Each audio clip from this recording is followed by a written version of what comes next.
Ukiachilia mbali press release ambayo Yanga walitoa baada ya kuhudhuria kikao walichoitwa na bodi ya ligi, kuna mengine mengi ambayo yameibuka katika press conference ambayo imefanyika majira ya saa 11 siku ya leo, ambapo afisa habari wa klabu ya Yanga Ali Shaban Kamwe alitoka kuzungumza kwa undani zaidi kuhusiana na msimamo wao huo, lakini pia kuibua mengine mengi ambayo yalikuwa yamejificha nyuma ya pazia. Ali Kamwe katika press hiyo alianza kwa kusema ni kweli tulipokea barua ya wito Juni 7 na leo tumeshiriki kikao kama tulivyoombwa na bodi ya ligi. Kwenye kikao hiki maalum ambacho hakikuwa cha maandalizi ya mechi bali kujadili sintofahamu ya mchezo namba 184 wa ligi kuu baina ya Yanga dhidi ya Simba. Kwenye kikao chetu tuliuliza pia kuhusu ripoti ya kilichotokea Machi 8 na CEO wa bodi ya ligi Almas Kasongo akakiri kuwa ripoti wanayo na kuna kiongozi mkubwa wa serikali alipiga simu kuzuia geti la uwanja lisifunguliwe, lakini hawawezi kumtaja hadharani. Na shangaa hili hajalisema kwenye tuliyozungumza leo. Tumshauri akiamua kusema aseme yote asibakishe. Ali Shaban Kamwe anaendelea kusema kuwa tumetoa matakwa manne, matatu yanahusu mchezo namba 184. Tunaamini yakifanywa kazi hayo matatu kwanza tutakuwa tayari kucheza mechi hiyo kwa tarehe nyingine itakayopangwa, na takwa la 4 ni la muda mrefu kuanzia msimu ujao. CEO wa bodi ya ligi Almas Kasongo asiudanganye umma kwa kuchagua kuzungumzia takwa moja tu na kuacha yanayotakiwa kushughulikiwa kwa haraka, ikiwemo yeye mwenyewe kujiuzulu. Ali Shaban Kamwe anaendelea kusema takwa letu la kwanza na la pili linahusu ukiukaji wa kanuni uliofanyika Machi 8. Tunataka kamati ya uendeshaji na usimamizi wa ligi pamoja na CEO wa bodi ya ligi Almas Kasongo wawajibike kwa kujiuzulu kwa kushindwa kusimamia kanuni na kuutia doa mpira wetu. Ligi yetu ni kubwa sana Afrika na inataka watu makini wenye weledi kuiongoza. Lakini pia takwa la tatu ni kujiuzulu kwa katibu mkuu wa TFF Wilfred Kidau kwa kushindwa kuchukua hatua dhidi ya maamuzi mabovu ya mara kwa mara ya waamuzi. Kamati ya waamuzi ipo chini ya TFF kwa katibu mkuu. Unashangaa ni vipi mwamuzi mmoja anafanya makosa kujirudia na bado anaendelea kupangwa kwenye mechi bila kuchukuliwa hatua yoyote ile. Napenda kuwajuza waandishi wa habari yasipofanyiwa kazi matakwa yetu matatu kwa haraka, Young Africa hatutakuwa tayari kucheza mchezo namba 184 na mechi mbili zote za ligi zilizobakia, na hatutashiriki ligi kuu msimu ujao. Huu ndio msimamo wetu na hatutayumba kwa lolote lile. Ali Shaban Kamwe kitanabaisha, lakini pia amesema taarifa hii iwafikie ofisi ya katibu mkuu wa TFF na wadhamini wa mashindano ya kombe la shirikisho la CRDB kuwa hatutacheza mchezo wa fainali ya CRDB siku ya tarehe 28 mpaka tutakapolipwa hela yetu ya ubingwa kwa msimu uliopita. Tumevumilia dharau hizi kutoka kwa mamlaka za soka kwa muda mrefu sana. Sasa imefika mwisho. Hii ya Zanzibar pia hatuchezi, amesisitiza meneja wa habari na mawasiliano wa klabu ya Yanga, akisema kwamba Yanga imepita kwa takribani msimu mzima unatamatika bila ya malipo ya ushindi wao wa CRDB Federation Cup msimu uliopita. Hawajalipwa pesa yao ya ushindi kama bingwa.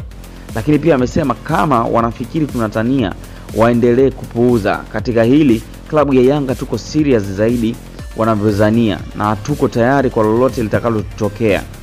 Na kama yuko mmoja wao anadhani kupunguza pointi ya Yanga ni rahisi, na ajaribu kufanya hivyo na asubirie aone nguvu ya wananchi. Ali Shaban Kamwe akitanabaisha hilo katika mkutano na waandishi wa habari siku ya leo jioni. Amezungumza mambo mengi kweli, lakini miongoni mwayo ndio hayo ambayo nimekutajia kwamba anasema, na la mwisho kabisa ambalo amesisitiza, amesema kwamba kama kuna kiongozi ambaye anadhani kwamba kutimiza kanuni kwa kuikata Yanga pointi 15 ni rahisi, basi ajitokeze huyo kiongozi apunguze walau hata pointi 1, ndipo ambapo atajua nguvu ya wananchi ilipo. Haijajulikana nguvu yote hii Yanga wanaipata wapi ama kuna tobo upande gani ambalo wameliona, lakini wametuonyesha picha halisi ya kile ambacho kinaendelea kurindima, kwani wametanabaishia umma kuhusiana na kile ambacho kwao bado kinawaumiza, kwani pesa ya ubingwa wa CRDB Federation Cup kwa msimu uliopita hawajaipata, na msimu huu wameingia finali tena, na sasa hivi wameshinikiza kwamba endapo pesa hiyo haitadumbukizwa kwenye akaunti kabla ya tarehe 28, basi wao hawatatokea Zanzibar kwa ajili ya kucheza fainali hiyo. Lakini kwa upande mwingine wamesisitizia TFF kwamba endapo matakwa yao matatu ambao wameyatoa kuhusiana na mchezo namba 184 hayatafanywa kazi kwa uharaka, hakutakuwepo na mchezo wa tarehe 15 Juni, lakini vile vile hata michezo yao miwili ijayo dhidi ya Tanzania Prison pamoja na Dodoma Jiji hawataicheza, na vile vile hawatashiriki ligi kwa msimu ujao. Je, ni kipi hasa ambacho kitajiri? Tuendelee kuona. Ngoma hii bado ni mbichi kweli. Leo ni tarehe 9. Zimesalia takriban siku 6 pekee kuelekea katika mchezo huo wa dabi Juni 15. Juni 15 imekuwa ni kizungumkuti kweli, na imekuwa ni shubiri kwa upande wa TFF pamoja na bodi ya ligi. Je, ni kitu gani hasa ambacho kitajiri kuhakikisha mchezo huo unachezeka, au mchezo huo hautachezeka na kanuni zitatumika? Tutajua huko mbeleni. Usisahau kusubscribe katika YouTube channel yetu Renyo Update TV kwa ajili ya taarifa nyinginezo zaidi za kimichezo. Chao. Nimeona leo imetoka taarifa fainali ya kombe la shirikisho la CRDB tarehe 28 Zanzibar. Niambie ofisi ya katibu mkuu wa TFF na tuwaambie wenye mashindano haya benki ya CRDB. Klabu ya Yanga haitacheza mchezo huo wa fainali kama hatujalipwa pesa yetu ya ubingwa msimu uliopita. Iko very clear. Mpaka maana tumeleana kwa muda mrefu. Kama hatujalipwa deni letu, haki yetu ya ubingwa ya kombe la shirikisho la CRDB msimu uliopita, Yanga haitacheza hiyo mechi, na huko pia hatuchezi. So very clear. Kama hatujalipwa hela yetu ya ubingwa, hii ni haki yetu. Siku mzima tumeisubiri hapa, tulishaandika barua sana. Tulishaandika sana barua hapa. Sasa iko very clear, na huu ndio msimamo wa taasisi. Kama hiyo hela hatutalipa ya ubingwa, taarifa hii ifike kwa ofisi ya katibu mkuu wa TFF, iwafikie na wenye mashindano benki ya CRDB.